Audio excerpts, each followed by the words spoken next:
Setelah menentukan bibit tanaman tambulampot dan membuat cara menanam tambulampot yang baik dan benar. Selanjutnya, saya akan membuat pestisida nabati.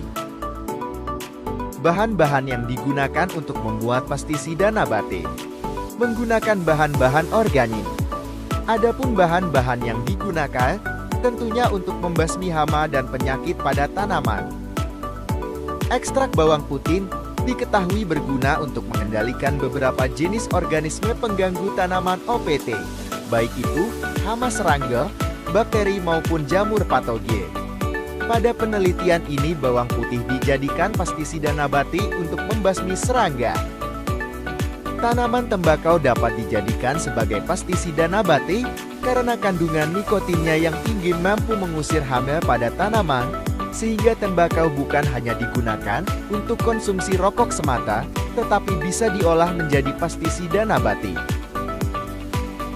Daun sirsak berjenis insektisida atau racun serangga yang bersifat racun kontak juga bisa sebagai penolak repelen dan penghambat nafsu makan antivedan pada hama khususnya hama serangga.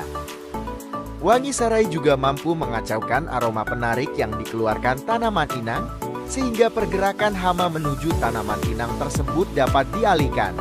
Serai mengandung senyawa citronella yang tidak disukai kutu-kutuan dan berbagai serangga hama lain.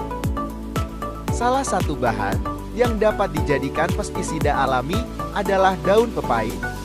Getah pepaya mengandung kelompok enzim sistein protease seperti papain dan kimopapain, serta menghasilkan senyawa-senyawa golongan alkaloid, terpenoid, flavonoid, dan asam amino non-protein yang sangat beracun bagi serangga pemakan tumbuhan. Residu yang dihasilkan dari pestisida nabati dari daun pepaya ini lebih mudah terurus sehingga lebih aman bagi lingkungan. Lengkuas termasuk ke dalam jenis tanaman rimpang di mana kandungan bahan aktif atsirinya dapat digunakan sebagai pestisida nabati. Ekstrak rimpang lengkuas bersifat sebagai fungisida anti jamur. Kemudian langkah berikutnya saya akan memperlihatkan cara saya melakukan pembuatan pestisida nabati. Langkah yang pertama, cuci dulu semua bahan yang akan digunakan dengan air bersih. Dan tentunya bahan yang saat ini akan digunakan sudah dicuci dengan air bersih.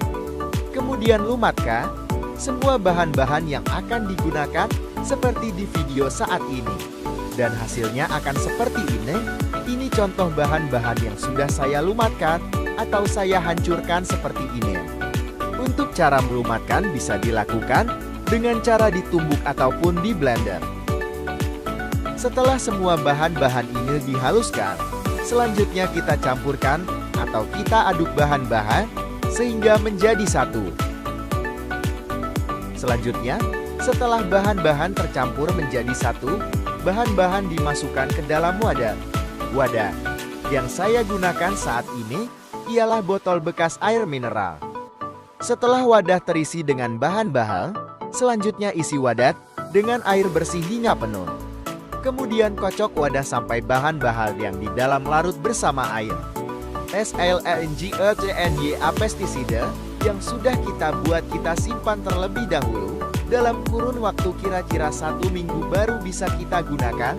Usahakan dalam penyimpanan disimpan di tempat yang teduh. Dan pengocokan juga dilakukan selama 2 hari sekali agar pestisida yang dibuat nantinya dapat diperoleh dengan hasil yang baik. Untuk dosis dari pestisida yang dibuat ini yaitu sekitar 100 ml per 10 liter air. Untuk pengaplikasian dengan cara penyiam protein, minimal penyemprotan yang dilakukan seminggu 2 kali. Pestisida yang sudah dibuat ini dapat digunakan atau bertahan 2-3 bulan.